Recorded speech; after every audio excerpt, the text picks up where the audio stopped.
আমি আজকে যে ঘটনাটা সবার সাথে শেয়ার করতে যাচ্ছি সেটা আমার নিজের ফ্যামিলির সাথে ঘটে যাওয়া একটা ঘটনা, এখনো হয়তো আমাদের সাথে আছে। আমার মা এই ঘটনার মূল ভিকটিম বলা যায়। আমার মা যখন ক্লাস 10-এ পড়তেন তখন প্রথমবারের মতো শুরু হয় এসব কিছু। সামনে বোর্ড এক্সাম থাকায় সারাদিনই পড়ার টেবিলে বসতে হতো। মা যখন পড়তেন তিনি অনুভব করতেন যে পেছনে কেউ একজন দাঁড়িয়ে আছে। প্রথম প্রথম পাত্তা না দিলেও তিনি বুঝতে পারতেন এবং এক সময় তিনি অনুভব করতে পারতেন যে তার সঙ্গে কেউ একজন আছে। একটি বাচ্চা মেয়ে যার মাথায় কোনো চুল নেই। মা তার বাবা মা মানে আমার নানা নানির কাছে বিষয়টা জানালেও খুব একটা গুরুত্ব তারা দেন না। মেয়েটা তেমন কোনো বিরক্ত করতো না এবং বিরক্ত না করায় ব্যাপারটা নিয়ে আমার মাও তেমন মাথামাতি করতেন না। এইচএসসি এক্সাম শেষ করে এইচএসসির আগ পর্যন্ত মেয়েটা মার কাছেই থাকতো সব সময়। একটা জিনিস শুধু বদলে গেল, সময়ের সাথে সাথে মেয়েটার মাথার চুল বড় হয়ে যায়। প্রথম ধাক্কা খেলো এইচএসসির কিছুদিন পর। মা বোয়াল মাছ দিয়ে ভাত খেতে বসেছে, আর তখন তার ভাতের প্লেটের ওপর একটা বড় হাতের ছায়া সে দেখতে পায় এবং চিৎকার দিয়ে উঠে পড়ে। ব্যাপারটা তখন সবার কাছে আজব মনে হয়, তাই মাকে ওখানকার একজন নাম করা হুজুর দেখানো হয়। সে প্রফেশনালি একজন লয়ার, কিন্তু সবাই বলে তার কাছে নাকি অলওয়েজ জিন থাকে। সেই লোক সব কথা শুনে বলে আমার মায়ের সৌন্দর্য দেখে এক জিন তার পেছনে লেগেছে।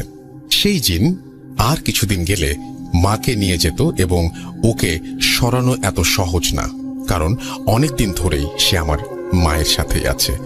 নানিমার মুখে শুনেছি লোকটা নিজের হাত কেটে রক্ত দিয়ে একটা কাগজে কি যেন লিখে আমার মাকে সেটা চিবিয়ে খেতে বলে এবং তার সাথে অনেকগুলো তাবিজও দেয়। তার নির্দেশ ছিল মা যেন মৃত্যুর আগ পর্যন্ত এই তাবিজ শরীর থেকে না সরায়, রাতে একা না ঘুমায় এবং গরুর মাংস কোনোদিন না খায়, শুধু কোরবানির মাংস তাও ঈদের দিন অর্থাৎ ঈদের 3 দিন খেতে পারবেন। এর বাইরে গরুর মাংস তার জন্য হারাম। সেই হুজুরের কথায় আমার মা যখন বিয়ে হয় এই জিন আবার আসবে মায়ের হাজবেন্ডের ওপর এবং তারপর আসবে তার প্রথম সন্তানের ওপর। মা হুজুরের সব নির্দেশই পালন করতে থাকেন। But it doesn't feel good to say যে হুজুরের কথা অক্ষরে অক্ষরে মিলে যায় এবং সত্যি সত্যি বিয়ের পরে সেই জিন আমার বাবার কাছে এসে পড়ে। বাবা এসব বিশ্বাস করেন না বললেই চলে, তাই তার সাথে কি হয়েছে আমরা কেউ জানি না, কিন্তু সে সব সময় রাতে ঘুমানোর সময় দেখত তার পায়ের কাছে একটা বুড়া লোক বসে থাকে। তাদের বিয়ের কিছুদিন পরেই আমি জন্মাই এবং আবারও হুজুরের কথা মতো সেই জিন আমার ওপরে ভর করে প্রতি রাতে। নানিমা এবং আম্মুর মুখে শুনেছি আমি নাকি সারা রাত কান্না করতাম আর ফজরের আজান দেওয়ার সাথে সাথে চুপ হয়ে যেতাম। 9 মাস বয়স পর্যন্ত আমার সাথে জিনটা ছিল। তার মধ্যে একটা ঘটনা এটার প্রমাণ। আমার বয়স তখন 40 দিন। আমার নানা বাড়িতেই আমি ছিলাম এবং আমার দাদাবাড়ির মানুষজন দল বেঁধে আসে আমাকে দেখতে। বাসায় অনেক মানুষ থাকায় রান্নাবান্নার জিনিসপত্র এবং খাবার দাবার সবকিছু খাটের নিচে ঢেকে রাখা হয়। সেই রাতে আমার কান্নার কোনো সীমা থাকে না, দম আটকিয়ে কান্না করতে থাকি আমি।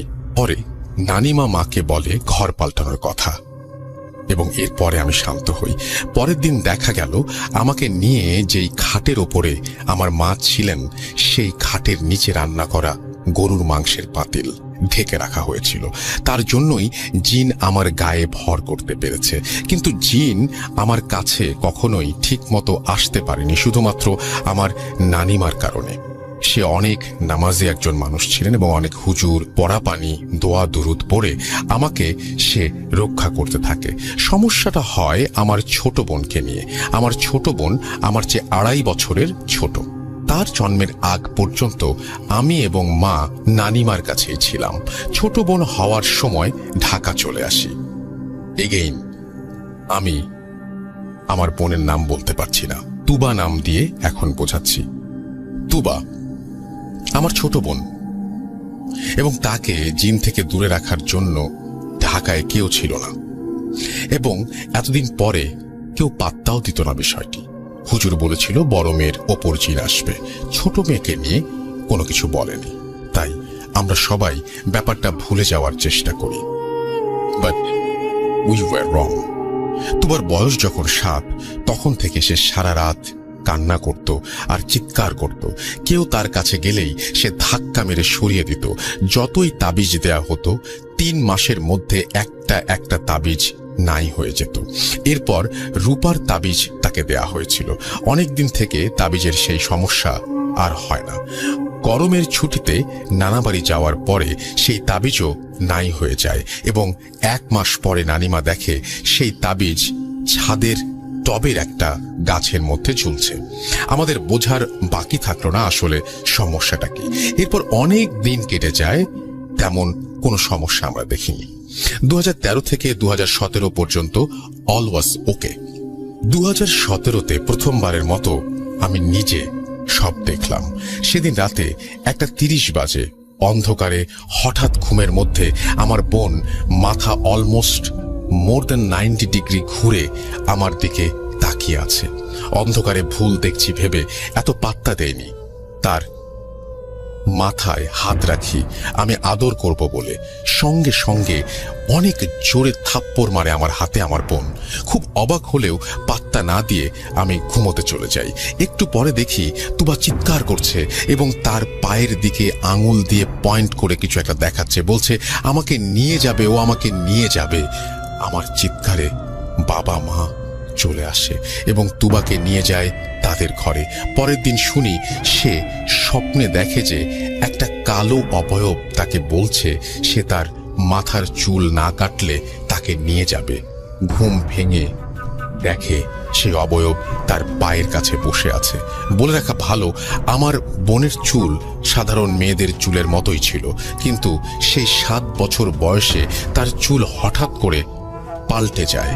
সেই চুল যেমন লম্বা তেমন ঘন, হাঁটুর নিচে পর্যন্ত চলে আসে। এমন সবাই অবাক হয়, কারণ আমাদের পরিবারে এমন চুল আগে কারো হয়নি। এরপর অনেক বড় হুজুরকে দেখানো হয়, দাবি জানা হয়, কিন্তু লাভ হয় না। তারপর তুবার শরীরে আস্তে আস্তে বিভিন্ন ধরনের ওই যে গোটা গোটা যা কিছু আছে এগুলো দেখা যায়, কালো কালো হয়ে ওঠে, অর্থাৎ ক্ষতস্থানের মতো হয়ে ওঠে পুরো শরীর। জিজ্ঞেস করলে বলে জানে না কিভাবে আসলো, সেটাও সে বলতে পারে না এবং ব্যথাও নাকি করে না। আমি অনেক মুভিজে দেখেছি যে এটা নাকি পজিশনের সিম্পল, কিন্তু আম্মু বিশ্বাস করেন না আমার কথা। এরপর জানুয়ারি মাসে আমরা শীতের রাতে 11টার মতন বাজে, আমি আর তুবা আমরা লাগেজ গুছাচ্ছিলাম এবং পরের দিন রাতের বাসে আমরা কক্সবাজার যাব। হঠাৎ দেখি তুবা কোনো কথা ছাড়া খাট থেকে উঠে বাথরুমে চলে যায় এবং ইমিডিয়েটলি ভেতর থেকে শাওয়ারের শব্দ আসে। দরজা খোলা ছিল দেখে আমি দৌড়ে বাথরুমে গিয়ে দেখি তুবা বাথটাবের ভেতরে শাওয়ারের নিচে দাঁড়িয়ে আছে। কনকনে ঠান্ডা পানি, সেই শীতের রাতে আমি চিৎকার করছি, কিন্তু আমার কথা কেউ শুনতে পারছে না। আমাদের আগের ফ্ল্যাটটা ছোট থাকায় একটু চিৎকার দিলেই বাবা মা শুনতে পেত বা চলে আসতো, কিন্তু পরে পাশের একটা ফ্ল্যাট কিনে জোড়া লাগানোর পর থেকে আমাদের কথা আর তারা শুনতে পেত না। আমি তুবার নাম ধরে চিৎকার করে ডাকতে থাকি। তুবা চিৎকার করে বলছে সেও আমাকে, আমি ওকে নিয়ে যাব, আমি ওকে নিয়ে যাব। আমার বোন অনেক শুকনা, নামমাত্র ওজন তার। সেই বোনকে আমি বাথটাব থেকে টেনে নামাতে পারছি না, পাথরের মতো ভারী তার শরীর। একসময় বাবা মা দৌড়ে আসে এবং আসার সাথে সাথে তুবা নর্মাল হয়ে যায়। তাকে জিজ্ঞেস করলে সে বলে তার কিছুই মনে নাই। কক্সবাজার ট্রিপ থেকে ফেরার সাথে সাথেই সব কাহিনী হুজুরকে জানালে সে আমাদের ঘরের কোনায় ঝুলানোর জন্য তাবিজ দেন। এরপর থেকে তুবার শরীরে ওই দাগগুলো আর দেখা যেত না এবং আল্লাহর রহমতে তার সাথে আর কিছু হয় না। সে সেদিন থেকে স্বপ্নে দেখে একটা নীল রঙের শাড়ি পরা মেয়ে প্রতি রাতে তার স্বপ্নে এসে তাকে আদর করে এবং প্রতি রাতেই তুবা এই স্বপ্নটি দেখে। যখন ও আমাকে মেয়েটার কথা বলে আমি ওকে শিখিয়ে দেই নেক্সট টাইম যেন ও মেয়েটাকে বলে আর না আসতে। এই কথা বলার পরের দিনই মেয়েটা স্বপ্নে এসে তুবাকে বলে যেন সে তার কথা আমার সাথে অথবা আম্মুর সাথে শেয়ার না করে। এরপর থেকে মেয়েটা আর আসে না, কারণ প্রবলেম হয় আমার পুরা বাসায় সারা রাত ধরে বাসার ভেতরে দৌড়ানোর আওয়াজ পাওয়া যায়। আমাদের ফ্লোরে 2টা ইউনিট, এই ইউনিটে আমরা থাকি, সো কোনো চান্স নেই আশেপাশে থেকে আওয়াজ আসার। মার্বেল খেলা, চেয়ার টানাটানি, সব ধরনের আওয়াজ হতে থাকে, কিন্তু আস্তে আস্তে সব থেমে যায়। আজকে 22 বছর ধরে মায়ের কাছে তাবিজ নেই। আমার মা আবার ভয় পাওয়া শুরু করেছে। একা থাকলে একরকম সুগন্ধ থাকে তাকে ঘিরে। পুরো বাসায় আমি নিজের হাতে দোয়া লাগিয়েছি, সব ঘরের দোয়া ঠিকঠাক আছে, শুধু আমার মায়ের ঘরের দোয়াটাই একা একা নাই হয়ে গেছে। মা কিছু বলে না, কিন্তু তার কথা এবং তার সবকিছু শুনে তার চাল চলনে বোঝা যায় সে কিছু একটা সমস্যার ভেতর দিয়ে যাচ্ছে। আমার মা প্রচন্ড ভয় পায়। বাংলা এবং ইংলিশ মিলিয়ে লেখার জন্য ক্ষমা চাচ্ছি, ভালো লাগলে পড়ে শোনাবেন। আল্লাহ হাফেজ। এবং তিনি বলেছেন তার নাম শেয়ার না করতে। আমি তার নাম শেয়ার করছি না। একটু কষ্ট হয়েছে পড়তে, ট্রুলি স্পিকিং। আসলে এভাবে পড়তে সমস্যা হয়, শুধু ইংরেজিতে বা শুধু বাংলায় হলে অতটা সমস্যা হয় না, বাট এভাবে একটু সমস্যা হয়। এনিওয়েজ, আমার যেটা মনে হয় যে যখনই আপনারা লিখবেন এবং এরকম ধরনের কোনো চ্যালেঞ্জ যদি আপনারা ফেস করেন, তাহলে আমাকে তো রেকর্ড করেও পাঠাতে পারেন। But the story was too good এবং আমার কাছে অনেক বেশি ভালো লেগেছে। আমি আশা করব যে যারা শুনেছেন তাদের কাছেও অনেক বেশি ভালো লেগেছে। এবং আপনার কাছেও যদি এরকম ঘটনা থাকে তাহলে আমাকে ইমেল করুন, এখনই জানিয়ে দিন। আমি অপেক্ষায় আছি আপনার ইমেইলের। অসংখ্য ইমেল চাই আপনাদের কাছ থেকে। আমি আশা করি যে সেটা পাবো এবং সেটার অপেক্ষায় থাকলাম। সেটাই আমার আপনাদের কাছে একমাত্র অনুরোধ। আমরা চলে যাব আমাদের পরবর্তী ঘটনায়। আমরা একটু আগে যে ঘটনাটি শুনলাম, আপনাদেরকে বলেছি আমি অনেকবার যে আমার এরকম একটা ঘটনা ছিল যে আমার মনে হতো যে দরজার বাইরে কেউ বসে আছে, কিন্তু আমাকেও এরকম একজন ভদ্রলোক বলেছিলেন যে যিনি বাইরে বসে আছেন তিনি ভেতরে আসবেন না, আপনার কোনো ক্ষতি হবে না। তো আমি একটু আগে যে ঘটনাটা শেয়ার করলাম সেই ঘটনাটা কিন্তু খুব অদ্ভুত টাইপের। একজন মানুষ একজন মেয়েকে দেখতে পায়, যার কথা বলছেন ওনার মা একটা মেয়েকে দেখতে পেতেন, এবং সেই মেয়েটির মাথায় কোনো চুল ছিল না এবং আস্তে আস্তে সেই মেয়েটির চুল আস্তে আস্তে বড় হতে শুরু করে। কি অদ্ভুত টাইপের একটা ঘটনা। আপনি খালি চিন্তা করে দেখেন যে আপনি রাতের বেলায় আপনার পাশে, আপনার পেছনে একজন মেয়ে দাঁড়িয়ে আছে যার মাথায় চুল নেই এবং আস্তে আস্তে তার চুল বড় হচ্ছে এবং সে আপনাকে মাথায় হাত বুলিয়ে দিচ্ছে, এবং আপনি জানতে পারলেন যে আপনাকে এই মেয়েটির কবল থেকে যদি আপনি রক্ষা পেতে চান তাহলে আজীবন তাবিজ পড়তে হবে। খুবই অদ্ভুত ব্যাপার কিন্তু। এবং এই মেয়েটি কিন্তু তাদের ফ্যামিলিকে ছাড়েনি কখনো, নানাভাবে নানান রকম ভাবে সে সেই ফ্যামিলির মাঝেই ছিল এবং থেকেওছে অনেক দিন পর্যন্ত। আপনারা সবাই সেটা জানেন এবং শুনলেনও। তো যাই হোক, আমরা কথা না বাড়িয়ে সরাসরি আমরা পরের ঘটনায় চলে যাব। এই ঘটনাটি অবশ্যই এরকম নয়, এটি আরেকটি ঘটনা, জিন সংক্রান্ত একটি ঘটনা, এবং যে ঘটনা মাদ্রাসা নিয়ে আমরা সব সময় শুনি। তারপরেও আমি জানি না যে কেউ যদি অবিশ্বাস করেন তাহলে কিছু করার নেই, কারণ মাদ্রাসার স্টুডেন্টদের কাছে যদি আপনি জিজ্ঞেস করেন প্রত্যেকের কাছেই দেখবেন যে একটা ঘটনা আছে, সেটা তার জানা হোক বা নিজের সাথে ঘটা হোক। কথা না বলে সরাসরি ঘটনায় চলে যাব। এই ঘটনাটি জিনকে নিয়ে। চলুন শুনে আসি আরো একটি ঘটনা। প্রথমটিও ছিল জিনের, দ্বিতীয়টি জিনের। দেখা যাক আজকের এপিসোডটি জিন এপিসোড হয়ে যায় কিনা। চলুন শুনে আসি একটা অডিও ক্লিপ, তারপরে মডারেটরদের নিয়ে ফিরে আসছি। আসসালামু আলাইকুম রাসেল ভাই, আশা করি ভালো আছেন, কারণ আপনি সব সময় ভালো তলে। আমি চট্টগ্রাম থেকে মোহাম্মদ জিশানুর রহমান বলছি। যদি ভালো লাগে অবশ্যই আপনারা প্লে করবেন। এবং আমি এখন যে ঘটনাটি আপনাদের সাথে শেয়ার করতে যাচ্ছি, এই ঘটনাটি হচ্ছে একটি সত্যি ঘটনা এবং এই ঘটনাটি ঘটে আমার মামার বাড়ির এলাকাতে। তো আমি আর কথা না বাড়িয়ে আমি ঘটনায় চলে যাচ্ছি। তো একটু বলে রাখি ভাইয়া, ঘটনাটি আমি শুনি আমার এক বন্ধুর কাছে, যে মানে ওই যেখানে ঘটনাটি ঘটেছিল সে ওখানেরই ছাত্র ছিল। তো যাই হোক, আমি ঘটনাতে চলে যাচ্ছি। ঘটনাটি ঘটে আমাদের মামা বাড়ির এক মাদ্রাসাতে। ওই মাদ্রাসার একটি ওইটা হচ্ছে একটি ফাজেল মাদ্রাসা। ওই ফাজেল মাদ্রাসাতে হোস্টেল ছিল, মানে হোস্টেল ছাত্রাবাস ছিল। তো ছাত্রাবাসে ছাত্ররা থেকে লেখাপড়া করতে পারতো এবং আবাসিক সিস্টেম ছিল।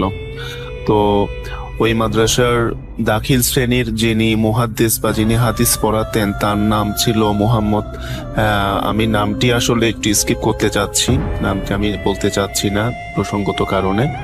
তো যাই হোক, দাখিল ক্লাসের মধ্যে যিনি হাদিস পড়াতেন। তিনি প্রচন্ড একজন জ্ঞানী, একজন আলেম ছিলেন এবং তার অনেক স্টুডেন্ট ছিল, ছাত্র ছিল। তিনি অনেক বড় বড় আলেমকেই বাংলাদেশে তৈরি করে দিয়েছেন, যারা এখন বাংলাদেশের অনেক জায়গাতে ভালো ভালো বয়ান এবং ওয়াজ করে থাকেন। তো ওই ঘটনাটি শুরু হয় আসলে ওনাকে কেন্দ্র করেই। তো উনি শুধু দাখিল ক্লাস না, উনি যে কোনো নিচের ক্লাসের বা দাখিল ক্লাস হোক বা আলিম ক্লাস হোক, উনি যখন কোনো ক্লাস করাতেন, যেমন আমরা যখন টিচাররা যখন আমাদেরকে লেকচার দেয়, দেখা যায় যে টিচাররা আমাদের দিকে মুখ করে থাকে। সামনে যদি 100 বা 80-90 জন স্টুডেন্ট বসা থাকে, টিচাররা সবসময় স্টুডেন্টদের দিকে ফিরেই কিন্তু লেকচারটা দেন। তো ঠিক তিনিও এই কাজটি করতেন যে তার সামনে যদি 60 জন বা 70 জন স্টুডেন্ট বসা থাকতো, তিনি তাদেরকে হাদিস পড়াতেন, হাদিস বুঝাতেন। বুঝানোর পরে সবাইকে যখন বুঝানো হয়ে যেত, ক্লাস শেষ হওয়ার 5 থেকে 10 মিনিট পূর্বে তিনি পিছনের দিকে তাকিয়ে যেতেন। পিছনের দিকে তাকিয়ে তিনি দেখা যেত যে পিছনে কাউকে দেখা যাচ্ছে না, কেউ দেখতো না যে পিছনে কেউ আছে কিনা, কিন্তু উনি জিনিসটা দেখতেন কিনা সেটা আসলে উনি কখনো বলেননি। তো উনি পিছনের দিকে তাকিয়ে মানে একটা অদৃশ্য কাউকে হয়তো বা কিছু উনি বুঝাতেন যে তোমরা বুঝছো কিনা। উনি হাত লাড়তেন এবং উনি ওনার নানা রকম বডি ল্যাঙ্গুয়েজ দিয়ে পিছনের ফিরে উনি তাকিয়ে প্রায় 5 থেকে 10 মিনিট উনি লেকচার দিয়ে তারপরে উনি ক্লাস থেকে বের হতেন। তো ঘটনাটা আসলে আপনারা হয়তো বা ক্লিয়ার হন নাই, আমি একটু ক্লিয়ার করে বলতে চাচ্ছি যে এরকম যে টিচার যখন ক্লাসের মধ্যে কথা বলে, স্টুডেন্টরা সবসময় টিচার থাকে সবসময় স্টুডেন্টদের দিকে ফিরে কথা বলে, এবং পরে যখন একটা অঙ্ক বা একটা ইংলিশ যখন তিনি লিখতে যাবেন, তখন কিন্তু তিনি বোর্ড দিয়ে বা মার্কার পেন দিয়ে তিনি হোয়াইট বোর্ড বা ব্ল্যাক বোর্ডে লিখেন। কিন্তু এই হুজুরের ক্ষেত্রে ঘটনাটি ঘটেছিল সম্পূর্ণ একটু ব্যতিক্রমী। তিনি যখন লেকচারটা দিতেন, তিনি তার লেকচার দেওয়ার শেষে করার আগে সকল স্টুডেন্টকে বুঝিয়ে উনি পিছনের দিকে তাকিয়ে যেতেন। পিছনের দিকে তাকিয়ে উনি কাউকে যেন বা অন্য কাউকে বা দেখা যাচ্ছে না বা সুপার ন্যাচারাল ব্যাপার ছিল, সেটা আসলে হুজুর কখনো বলেননি, তো উনি ওদেরকে বুঝাতেন। তো এই ঘটনাটি প্রায় ঘটতে থাকে বলতে আলিম ক্লাসে উনি একই কাজ করতেন, দাখিল ক্লাসে একই কাজ করতেন, ইভেন উনি 9-8 ক্লাসেও বা অন্যান্য ক্লাসে যদি হাদিস পড়াতেন বা অন্যান্য ক্লাস নিতেন, উনি একই কাজটি করতেন। তো এরকম ঘটনাটি আসলে ঘটতে থাকে এবং এক পর্যায়ে ছাত্রছাত্রীরা মনে করতে থাকে যে হুজুরের মাথায় মনে হয় কোনো সমস্যা আছে, না হলে হুজুর এরকম আচরণ কেন করবে। তো তারা এক পর্যায়ে দেখা যায় এর মধ্যে একটা থাকে না যে ক্লাসের মধ্যে কিছু দুষ্ট ছেলে থাকে যারা টিচারদের নানা রকম নাম দেয়, নানা রকম আজে বাজে নাম দিয়ে তারা ডাকে রাস্তাঘাটে, একটু টিচারদেরকে একটু ইনসাল্ট করার চেষ্টা করে। তো এরকম ওই দাখিল ক্লাসের মধ্যে দুই একটা ছেলে ছিল যারা হুজুরকে রাস্তা দেখলে হুজুরকে পাগল বা মেন্টাল বলে এরকম বলে দৌড় দিত। তো এই জিনিসটা হুজুর খুব মনে কষ্ট পেতেন। তো হুজুর কখনো কাউকে কিছু বলেননি বা কাউকে কখনো শাস্তি দেননি, তো উনি ওনার মতো করে পাঠদান দিয়ে যাচ্ছিলেন এটা। তো এইভাবে ঘটনাটি অনেকদিন যায়, অনেকদিন যেতে হুজুর কিন্তু একই কাজ বারবার করছেন। তো স্টুডেন্টরাও একটু অস্বস্তির মধ্যে পড়ে যাচ্ছে যে হুজুর পিছনের দিকে তাকিয়ে কাদের সাথে কথা বলেন বা কাদেরকে লেকচার দিচ্ছেন। তো এই ব্যাপারগুলো আসলে দেখা যায় কিছু বাচ্চারা মানতে পারে না, কিছু ছাত্ররা মানতে পারে না। তো কিছু ছাত্ররা হোস্টেল যিনি সুপারিনটেন্ডেন্ট থাকেন ওনার কাছে গিয়ে ওরা কিছু একটা নালিশ নিয়ে যায় যে এরকম আমাদের মুহাদ্দিস হুজুর এরকম ক্লাসের মধ্যে এরকম অস্বাভাবিক আচরণ করছেন। তো এখানে বলে রাখা ভালো যে ওখানে মাদ্রাসার যিনি সুপারিনটেন্ডেন্ট ছিলেন বা যিনি প্রিন্সিপাল ছিলেন, উনি কিন্তু এই হুজুরের খুব ভালো একজন বন্ধু ছিলেন। উনি একই সাথে লেখাপড়া করে দুজন আলেম হয়ে কিন্তু বের হয়েছেন। কাজেই ওই হুজুরের ব্যাপারে কিন্তু এই সুপারিনটেন্ডেন্ট হুজুর সবই জানতেন এবং উনি কাদের সাথে পিছনে থাকিয়ে কথা বলেন তিনি তাও কিন্তু জানতেন। তো ওই বাচ্চাদেরকে হুজুর বুঝিয়ে বলেন যে না, তোমাদের ওস্তাদ আমি জানি উনি ঠিকই আছে, তোমরা শুধু ওনা থেকে পড়াটা আদায় করে নাও, তোমরা ওনাকে কোনো রকমের আজে বাজে নামে ডেকো না বা তোমরা ওনাকে কোনো ডিস্টার্ব করো না, তোমরা জাস্ট ওনা থেকে পড়াটাকে বুঝে নিবা, এর বাইরে উনি যা করে করুক তোমাদের সেটা দেখার বিষয় না। তো এক প্রকারে আর কি কথাটাকে উনি স্কিপ করে যান। তো এইভাবে অনেকদিন চলতে থাকে এবং হুজুর এভাবে প্রতিদিনই ক্লাস নিতেন। প্রতিদিন ক্লাস নিয়ে উনি চলে যেতেন। চলে যাওয়ার আগে উনি প্রায় 5 থেকে 10 মিনিট উনি পিছনে তাকিয়ে লেকচার দিতেন, তারপরে ক্লাস থেকে বের হয়ে যেতেন। তো এভাবে ক্রমান্বয়ে চলতে চলতে দেখা গেল যে রমজান মাস চলে আসে। রমজান মাসে দেখা যায় অনেকগুলো মাদ্রাসা, দেখা যায় 15 রমজানের পরে ছুটি হয়, কোনো কোনো মাদ্রাসা দেখা যায় 20 রমজানে ছুটি হয়, আবার কোনো কোনো জায়গায় দেখা যায় পহেলে রমজান থেকে ছুটি হয়ে যায়। তো এই ঘটনাটি যে মাদ্রাসায় আসলে ঘটেছিল, সেই মাদ্রাসাটা 15 রমজানের পর থেকে ছুটি দেওয়া হয়, ঈদের ছুটি। তো কিছু কিছু বাচ্চারা বাড়ি চলে যায়। তারা তাদের বাড়ি, কারো বাড়ি ছিল দক্ষিণবঙ্গে, কারো বাড়ি ছিল উত্তরবঙ্গে। তো দেখা যায় তারা চলে যায়। এর মধ্যে দুই একটা বাচ্চা থেকে যায়, কারণ তাদের বাড়ি ছিল অনেক দূরে। তারা চিন্তা করে যেহেতু এই সময়টাতে কোনো স্টুডেন্ট থাকতেছে না ছাত্রাবাসে, কাজে এই সময়টাতে আমরা একটু মন দিয়ে পড়ালেখা করতে পারবো। তাই দুই একটা বাচ্চা হোস্টেল মধ্যে রয়ে যায়। এবং একটু একটা জিনিস বলতে ভুলে গিয়েছি, যে হুজুরটা মুহাদ্দেস বা যিনি ওই মানে ক্লাসগুলো করাতেন, উনি কিন্তু হোস্টেল সুপার ছিলেন। তো হোস্টেল সুপার বাধ্য হয়ে যান, মানে ওই হুজুরটা থাকতে বাধ্য হন, যেহেতু সবগুলো বাচ্চা এখনো চলে যায়নি। তাই তিনি ওই বাচ্চাগুলোর দায়িত্ব নিয়ে ওই মাদ্রাসাতে স্টে করেন ঈদ পর্যন্ত। তো রাসেল ভাই, ঘটনা যেটা আসল ঘটে সেটা শুরু হয় ওই সব ছাত্ররা চলে যাওয়ার 2 থেকে 3 দিন পরে রাতের বেলা। রমজান মাসই ছিল। তো রমজান মাসে সবাই তারাবির নামাজ পড়ার পরে খাওয়া দাওয়া করে খুব আর্লি সবাই ঘুমাতে চলে যায়। মাদ্রাসাতে নিয়মটা হচ্ছে এটা, যে এশার নামাজ তারাবিটা পড়েই তাড়াতাড়ি কিন্তু ঘুমিয়ে যেতে হয়। তারপরে আবার দেখা যায় যে সেহরির আগে আগে উঠে তাহাজ্জুদ নামাজ পড়তে হয়। তো যাই হোক, তো একটা ছেলে, যে ছেলেটা হুজুরকে খুব বেশি ডিস্টার্ব করতো, ও কিন্তু আসলে মাদ্রাসার সুপার মাদ্রাসার হোস্টেলে থাকতো। তো ওই ছেলেটা নামাজ এবং তারাবির নামাজ শেষ করে সে রাতের বেলা মানে 9টা কি 9:30টার দিকে সে ক্যান্টিনে তার রাতের খাবারটা সে গ্রহণ করতে যায়। তো রাতের খাবারটা আবার খেয়ে সে সুন্দর মতো তার যে রুমে সে থাকে, সেই রুমে আর কেউই ছিল না, সে একা ছিল। সবাই যেহেতু বাড়ি চলে গেছে, সে ঘুমানোর জন্য প্রস্তুতি নেয়। সে ঘুমিয়ে যাওয়ার চেষ্টা করে। সে 10টা কি 10:30টার দিকে সে ঘুমিয়ে যায়।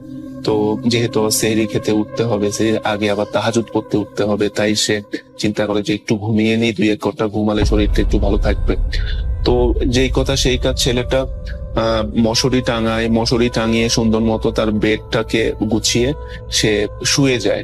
তো শুয়ে যাওয়ার কিছুক্ষণ পরে তার ঘুমিয়ে যায়।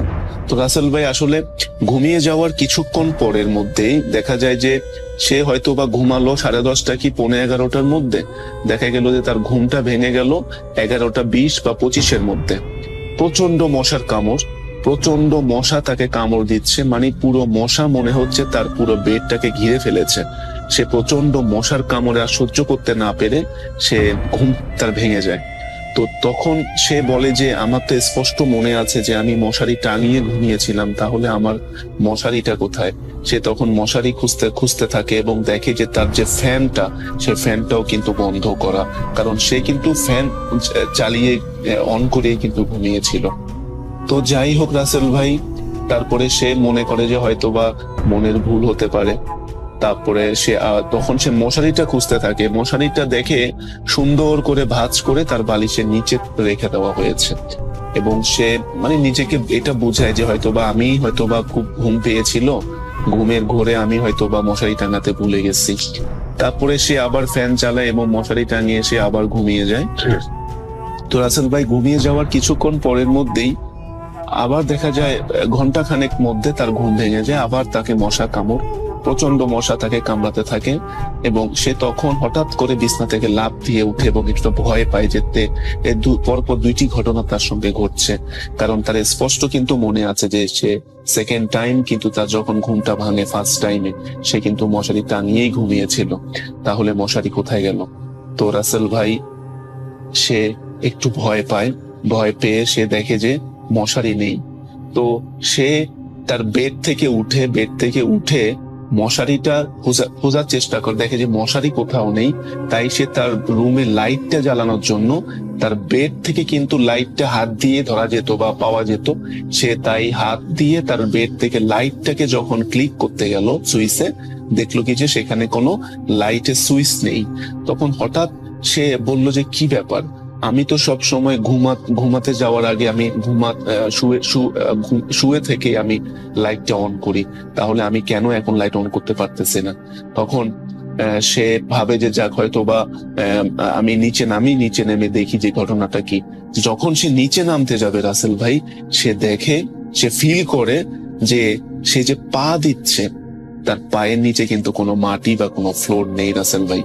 তখন সে হঠাৎ নিজেকে আবিষ্কার করে যে তার পুরো বেডটা বা তার পুরো চৌকিটা বা খাটটা যেখানে সে ঘুমাতো সেটা মাটি থেকে প্রায় 20 থেকে 30 ফুট উপরে কিন্তু ভেসে আছে। তখন এটা যখন সে রিয়ালাইজ করে যে সে শূন্যের ওপর ভেসে আছে, তখন সে চিৎকার, ছোট বাচ্চা রাসেল ভাই, অনেক ছোট ছিল সে, মানে দাখিলের স্টুডেন্ট আর কত বড়ই বা হবে। তখন সে চিৎকার করে অজ্ঞান হয়ে যায়, কিন্তু সে চিৎকারটা এত জোরে সে করেছিল পুরো মাদ্রাসা শোনা গিয়েছিল।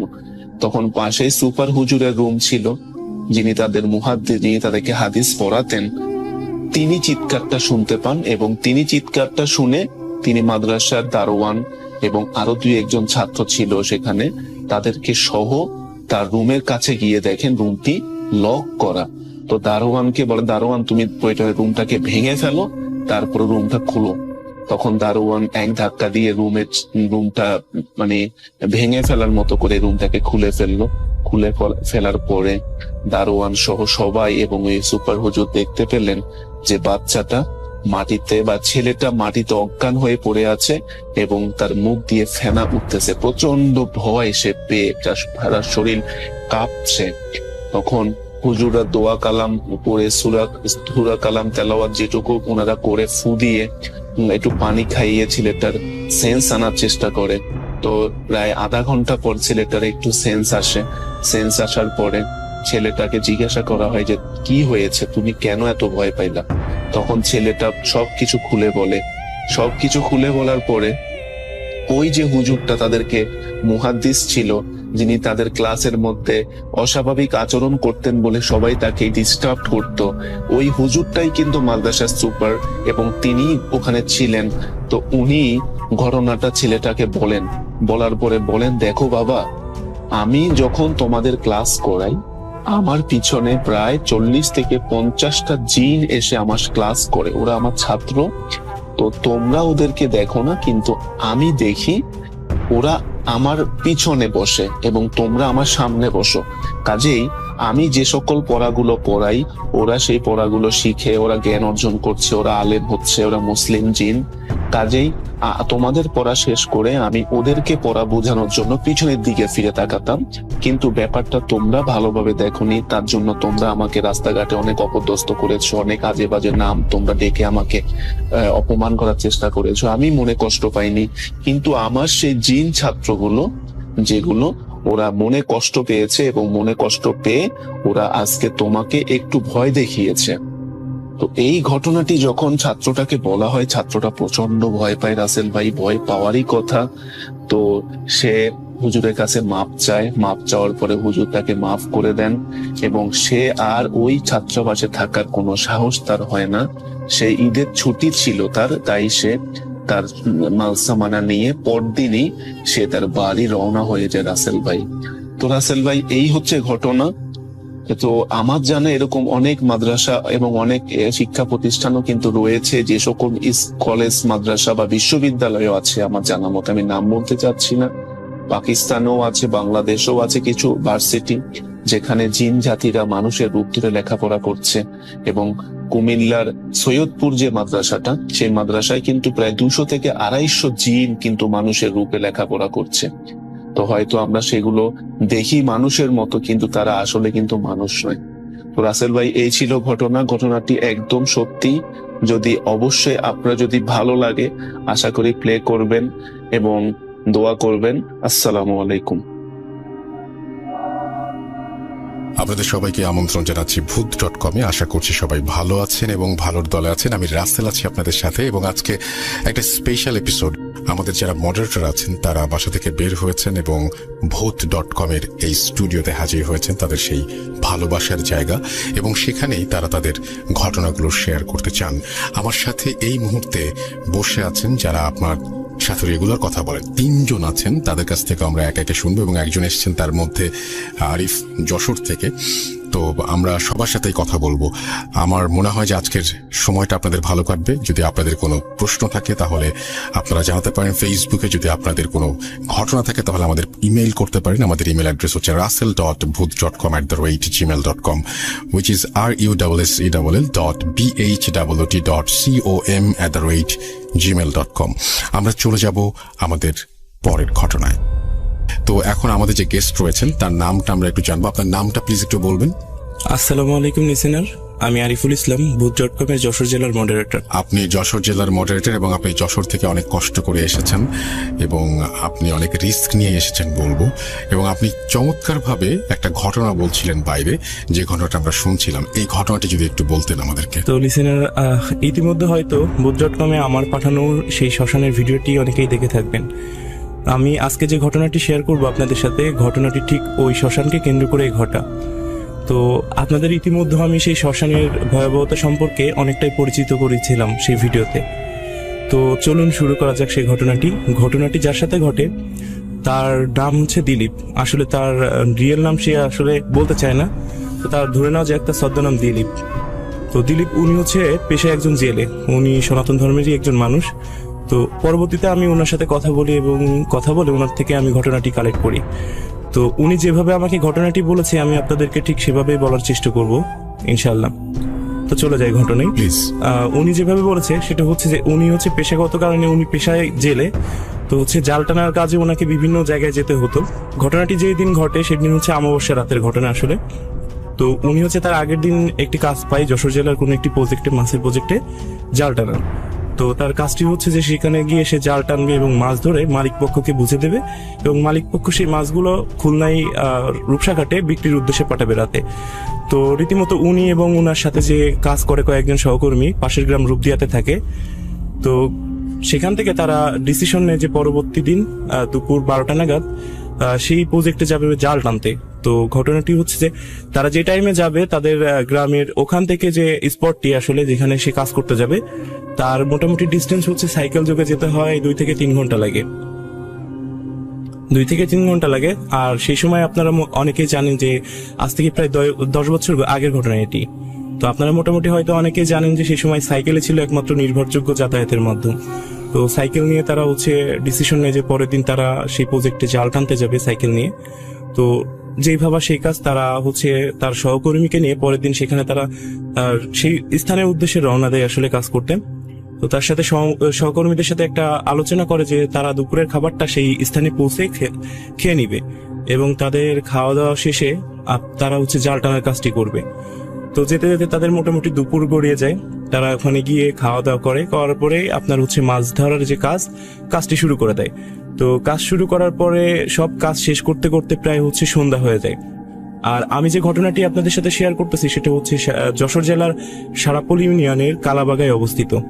তো আপনারা যারা যশোর জেলার লিসেনার আছেন তারা হয়তো অনেকেই জানেন যে কালাবাগা নামক যে স্থানটি, এখানে আগে দিনের বেলাতে প্রচুর পরিমাণ ডাকাতি ছিনতাইয়ের মতো ঘটনা হতো, আর সেখানে রাত। তো যেহেতু তাদের হচ্ছে কাজ শেষ করতে করতে সন্ধ্যা হয়ে যায়, তো তারা একটু চিন্তায় পড়ে যায়, যেহেতু তারা যে রাস্তা দিয়ে আসবে সেটা হচ্ছে দিনের আলোতে, সেখানে হচ্ছে বিভিন্ন ছিনতাই বা ডাকাতি এই ধরনের ঘটনা ঘটতো।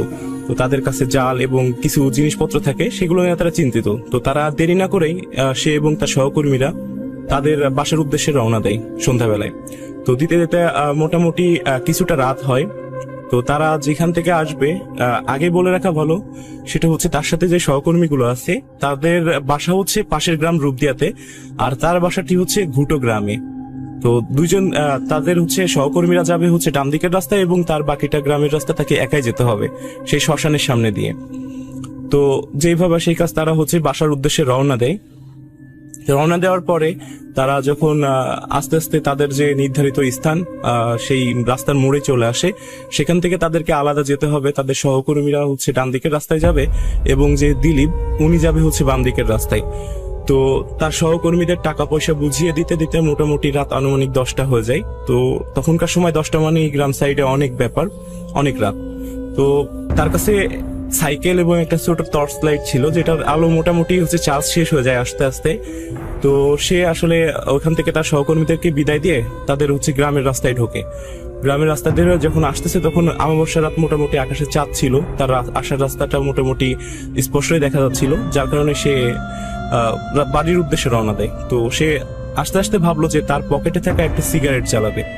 যখন সে সিগারেটটা জ্বালাতে যায়, গিয়ে দেখে যে তার পকেটে লাইটারটা নেই। সে ভাবতেছে যে তার সহকর্মীদের হয়তো লাইটারটা দিয়ে আসছে। তো যখন সে সাইকেল চালায় আস্তে আস্তে যে ঘটনাটি আপনাদের বলতেছি, যে শ্মশানের কথা, মন্টের শ্মশান। তো মন্টের শ্মশানের সামনেই প্রবেশ মুখে একটি বড় বট গাছ আছে, যেটি লোকমুখে শোনা যায় যুদ্ধেরও আগের গাছ নাকি এটি। তো তখন সে দূর থেকে দেখতে পাচ্ছে, যখন রাস্তার বাঁকটি নিল, যে একজন বৃদ্ধ লোক, তার হাতে একটি আলোর মতো, সে ওই বট গাছের নিচে দিয়ে হেঁটে যাচ্ছে গ্রামের দিকে। তখন সে একটু মনে মনে স্বস্তি পেল যে হয়তো বা সে আমার গ্রামেরই কেউ, তাকে বাদবাকি পথটা আমি তার সাথেই গল্প করে চলে যাব। তো এইভাবে সে একটু দ্রুত সাইকেল চালায়, সে বৃদ্ধর কাছে আসে। এসে সেই বৃদ্ধর কাছে এসে দেখে যে যে বৃদ্ধকে এসে দেখছে এতক্ষণ ধরে, সেই বৃদ্ধটি আসলে তার পরিচিত না, তার আগে কখনো এই গ্রামে দেখেনি সে বৃদ্ধকে। এবং সে যেটা করলো, বৃদ্ধকে প্রশ্ন করলো যে দাদু, আর সেই বৃদ্ধর বয়সটা ছিল মোটামুটি তার দাদুর বয়সী, যার কারণে সে প্রশ্ন করলো যে দাদু, আপনি কি পথ হারিয়ে ফেলেছেন, বা এর আগে তো আপনাকে দেখি নাই, আপনি কোথায় যাচ্ছেন বা কোথায় যাবেন? যখন এই কথাটি বলার পরে সেই বৃদ্ধটি তার মুখের দিকে তাকিয়ে থাকলো কিছুক্ষণ ধরে, এবং দ্বিতীয়বার যখন আবার তাকে জিজ্ঞেস করলো, সেম প্রশ্নটি করলো, করার পরই সে বৃদ্ধর অপর পাশ থেকে সেই বৃদ্ধ তার ভাঙা কণ্ঠে জবাব দিল, আমাকে একটু শ্মশানের দিকে এগিয়ে দিবি? আমার ছেলে মারা গেছে, তাকে এই শ্মশানে দাহ করব। আমার ছেলেকে নিয়ে ওরা আগে চলে গেছে, আমি বৃদ্ধ মানুষ, বয়স হয়েছে, যার কারণে যেতে পারছি না, তুই আমাকে এই চিকন রাস্তা ধরে একটু এগিয়ে দিবি? তখন দিলীপ ভাবলো যে মোটামুটি হচ্ছে যে মানুষের সরলতার সুযোগ নিয়ে চিন্তাই করে, অনেকে শুনেছে, সে অনেকের কাছে অনেক রকম ঘটনা শুনেছে, তাকেও কি চিন্তাই করতে যাবে, এরকম একটা মোটামুটি। তখন সে আর প্যারানর্মাল কোনো কিছুই ভাবে নাই, সে আসলে এটাই ভাবতেছে যে হচ্ছে হয়তো বা তাকে চিন্তাই করা হবে। এদিকে রাত এত, তাকে বাসায় যেতে হবে, রাত হয়েছে। তো আবার এদিকে বৃদ্ধর দিকে তাকায়, তার একটু মায়া হলো যে আসলে এত রাতে একটা বৃদ্ধ মানুষ কিভাবে যাবে। তখন সে বৃদ্ধকে বললো যে আচ্ছা চলুন, আপনাকে এগিয়ে দিই। তখন সে বৃদ্ধর সাথে সেই শ্মশানের রাস্তায় হাঁটা শুরু করলো। বৃদ্ধ সামনে তার হাতে একটি আলোর মতো ছিল, আলোটি আসলে কিসের সে দিলীপ আগেও কখনো এরকম আলো কোনোদিন দেখে নাই। বৃদ্ধ আগে যাচ্ছে এবং দিলীপ সে পিছে পিছে যাচ্ছে। তো সে দূর থেকে দেখছে যে শ্মশানের ওখানে যে চিতা খোলা আর কি, যেখানে দাহ করা হয়, সেখানে কিছু আলো দেখতে পাচ্ছে। এখন সে ভাবতেছে যে হয়তো বা ভিতরে যারা বডিটাকে দাহ করতেছে, এখানে আমার গ্রামের লোক হতে পারে, পরিচিত। তো তারা একটু সে জানতে চায় যে আসলে শ্মশানের ভিতরে কারা আছে, তাদের সাথে কথা বলবে। বৃদ্ধ আগে আগে যাচ্ছে এবং দিলীপ পিছে। তো সে যখন আস্তে আস্তে শ্মশানের ঢোকার একেবারে মুখের দিকে আসে, তখন সে দেখতে পায় অনেকগুলো মানুষ শ্মশানের ভিতরে একই লাইন ধরে দাঁড়িয়ে কাঁদতেছে, মাথা নিচু করে। তখন সে বিষয়টা একটু অস্বাভাবিক ভাবে নেয় যে আসলে সবাই, এতগুলো মানুষ দেখা যাচ্ছে না, কাঁদতেছে। যত সে শ্মশানের ভিতরে যায় তত কান্নার আওয়াজগুলো বাড়তে থাকে। তো এভাবে আস্তে আস্তে সে ওই বৃদ্ধর সাথে চলে যায় সে চিতাখোলা, যেখানে শরীরটি রাখা আছে ডেড বডিতে, সেখানে চলে যায়। তো যাওয়ার পরে সে আসলে একটু কৌতূহলবশত দেখতে চায় যে চিতার উপরে কার লাশটি রাখা আছে, একটু দেখি আমি। তো যখন সে চিতার ওখানে যায়, গিয়ে যখন লাশটির মুখটি দেখে, সে যেভাবে বলেছে যে সে আসলে এই জিনিসটা দেখার জন্য প্রস্তুত ছিল না। সেটা হচ্ছে এতক্ষণ যে বৃদ্ধ মানুষটাকে সে এগিয়ে নিয়ে আসলো এই পথ ধরে, সেই বৃদ্ধ মানুষটি এই চিতার উপরে শুয়ে আছে। এটা দেখার পরে তার মাথার উপরে আকাশ ভেঙে পড়লো, যে আসলে তার সাথে আর বুঝতে বাকি রইলো না যে তার সাথে আজকে কি ঘটতে যাচ্ছে। তো সে তার সাথে আসা সেই বৃদ্ধকে দেখার জন্য পিছনে ঘুরলো যে বৃদ্ধটা কোথায় আছে। তো সে খেয়াল করে দেখে সে বৃদ্ধ তার থেকে 3 থেকে 4 হাত দূরে দাঁড়িয়ে আছে, আর তার দিকে বিচ্ছিরি রকমের একটি হাসি দিচ্ছে। আর তার সেকেন্ডের ভিতরে তার চেহারার আকৃতি বদলে যায়। তার বর্ণনা মতে তার মুখটি ছিল যে পাথর দিয়ে কেউ যদি কাউকে থেতলে দেয় মুখটা, ঠিক সেরকমই মুখটার চেহারার আকৃতি চলে আসে, এবং তার মুখ বেয়ে রক্তগুলো তার যে গেঞ্জিটা পরা ছিল আসলে সাদা রঙের গেঞ্জি, সেই গেঞ্জিতে পড়তেছে। তো এটা দেখে আসলে সে তার ভগবানের কাছে সে প্রার্থনা করতেছে যে সে সেন্সলেস হচ্ছে না কেন, তার একটা চাওয়া যে কেন সে সেন্সলেস হচ্ছে না। তো এটা দেখে আমার মনে হয় না যে সে ওখানে আর দাঁড়িয়ে থাকতে পারবে। তখন সে ভগবানের নাম নিয়েই দৌড়াতে যাবে, এমন সময় সে অনুভব করে তার কেউ একজন তার হাত টেনে ধরেছে। যখনই সে আসলে যত রকম মন্ত্র জানে, ভগবানকে স্মরণ করতে থাকে, তো তারপর পরে তার হাতটি ছেড়ে দেয়, সে কোনো রকম মানে প্রাণপণে দৌড়ে শ্মশানের সামনে ওই বট গাছটির নিচে চলে আসে। আসার পরে খেয়াল করে তারই গ্রামেরই পরিচিত 3 জন মানুষ ওখানে একটা আলো নিয়ে, মানে হেরিকেন টাইপের একটি আলো নিয়ে দাঁড়িয়ে আছে। তখন সে একটু নিজের ভিতরে একটু স্বস্তি পায় যে আমার পরিচিত মানুষ, তাদেরকে সব ঘটনা খুলে বলবো। তখনই তাদের কাছে যায়, গিয়ে সে যখন ঘটনাটি তাদের কোনো কথা বলার সুযোগ দেওয়ার আগে সে ঘটনাটি তাদের সাথে বলা শুরু করে যে আমি এমন একটি মানুষকে এগিয়ে দিয়ে আসছি, তার চেহারার আকৃতি এমন, আমি এরকম এরকম দেখেছি। যখনই সে তার বলাটা শেষ করে, তাদের ভিতর থেকে একজন সেই হেরিকেনের আলোটি তার মুখের দিকে ধরে দিলীপকে বলতে থাকে, দিলীপ দেখ তো হচ্ছে তাদের চেহারা আমাদের মতো কিনা। সে সাথে সাথে তাদের দিকে তাকিয়ে মানে আরো একটি ভয় পায় যে সেম যে বৃদ্ধটাকে এতক্ষণ দেখছিল, যে ভয়টি সে পেল, তাদের 3 জনের একই রকমই সে চেহারা। তো এটা দেখে সে দৌড়াতে যায়, তাদের ভিতর থেকে একজন তাকে ধরে সে শ্মশানের দিকে টেনে হেঁচড়ে নিয়ে যেতে চায়। তো তখন সে ভগবানকে ডাকে বিভিন্নভাবে এবং বিভিন্ন মন্ত্র পড়তে থাকে। এক পর্যায়ে তাকে যখন ছেড়ে দেয়, তারপর সে যখন কিছু দূর দৌড়ে যায়, যাওয়ার পরে সে সেন্সলেস হয়ে যায়। পরবর্তী সময় যখন তার সেন্স ফেরে, আসলে সে দেখে তার বাসায় শুয়ে আছে এবং সে পরবর্তীতে জানতে চায় যে আসলে তার সাথে কি হয়েছিল। তো পরে তার বাসার লোকজন যে কথাটি বলে, কথাটি হচ্ছে যে সে আসলে সেন্সলেস হয়ে পড়েছিল ওই শ্মশান থেকে কিছু দূরে একটা পুরাতন বাসা আছে, সেখানে তাকে পুঁতে রাখা হয়েছিল কোমর পর্যন্ত। আর ওই দিন রাতে বাজার থেকে ফিরতেছিল কিছু লোক দেরি করে, যার কারণে তারা যখন ওই রাস্তা দিয়ে আসতেছিল, আসার পরে তাকে দেখে যে একটা মানুষকে পোতা আছে, আর যেখানে পুঁতে রেখেছিল সেটা রাস্তা থেকে 2 থেকে 3 হাত দূরে। তো তাকে পোতা ছিল কোমর পর্যন্ত এবং তার মুখটা করা ছিল ওই শ্মশানের দিকে, মন্টের শ্মশানের দিক করেই মুখটা পুঁতে রাখা হয়েছিল। তারপরে সে দীর্ঘদিন যাবৎ প্যারালাইজ ছিল, এখনো পর্যন্ত সে আসলে স্বাভাবিকভাবে হাঁটতে পারে না, লাঠি ভর করে হাঁটে। তার সাথে কথা বলা হয়েছিল এবং সে বিভিন্ন রকম ডাক্তার, কবিরাজ এবং তান্ত্রিক দেখানোর পরেও কোনো রকম কোনো লাভ হয়নি, তার বেশি একটা শারীরিকভাবে উন্নতি হতে পারেনি। তো এই ছিল রাসেল ভাই আমার ঘটনা। ওকে, আমি একটা জিনিস জানতে চাই আপনার কাছে, সেটা হচ্ছে যে এই ঘটনাটা কোথায় ঘটেছিল, যদি আরেকবার সবাইকে বলতেন। আচ্ছা, এই ঘটনাটি ঘটেছে হচ্ছে যশোর জেলার সারাপোল ইউনিয়নের কালাবাগাই যে শ্মশানটি আছে, মন্টের শ্মশান, ওই জায়গাটায় ঘটেছে ঘটনাটি। ওকে, আর এটা তো সত্যি একটা ঘটনা, রাইট? জি জি জি। আমি পরবর্তীতে লিসেনার আপনারা যারা শুনছেন, আপনারা হয়তো ইতিমধ্যে দেখেছেন যে ভূত.com এর পেজে আমার ভিডিও ক্লিপটি। তো পরবর্তীতে আমি হচ্ছে ঘুটোগ্রামে তার সাথে আমি কন্ট্যাক্ট করে তার থেকে ঘটনাটি কালেক্ট করা। আপনারা ওই গ্রামে যারা আছেন বা আপনারা চাইলে খোঁজ নিতে পারেন আশেপাশে, যে ওখানে ওই গ্রামে এই ঘটনাটি আসলে প্রচলিত আছে, আর এই ঘটনাটি অ্যাভেলেবেল, সবাই জানে আর কি মোটামুটি। অনেক ধন্যবাদ আপনাকে, স্পেশালি আপনি যে এত কষ্ট করে যশোর থেকে এসেছেন এবং আবারও ফিরে যাবেন। আমি চাই যে আপনি সুস্থভাবে ফিরে যান এবং আপনাকে অনেক অনেক অনেক অনেক ধন্যবাদ স্টুডিওতে এসে এই ঘটনাটি শেয়ার করার জন্য। ভালো থাকবেন।